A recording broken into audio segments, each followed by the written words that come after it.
এক পোলা এক মায়ের খুব ভালোবাসে, দুনিয়ায় আর কিছু চায় না মায়া ছাড়া।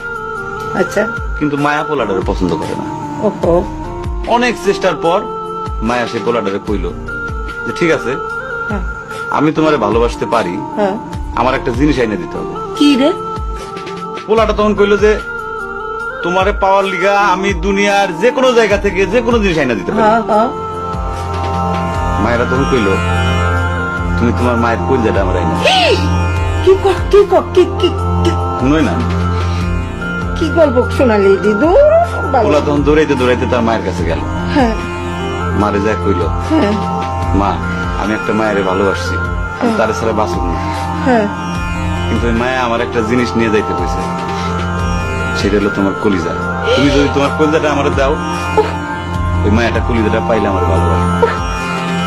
মা তখন কইল তুই আমার একমাত্র বুকের ধন, তোর সুখের জন্য আমি সবকিছু করতে পারবো। পরে মা বুকটা ফাইরা কলিজাটা বাইর করে পোলার হাতে দিল। আহারে মা। পোলাটা কলিজাটা হাতে পাইয়া যে কি খুশি, মা দৌড়াইতেছে দৌড়াইতেছে দৌড়াইতেছে দৌড়াইতে দৌড়াইতে হঠাৎ রাস্তার মধ্যে উষ্টা খাইয়া পড়ে গেছে। হাতের কলিজাটা হাতের থেকে ছুটে রাস্তার মধ্যে পড়ছে। তখন মায়ের কলিজাটা কইতেছে ব্যথা পাইছো বাজান? কোন মায়া যদি এইরকম কয়, সেই মায়ের আমি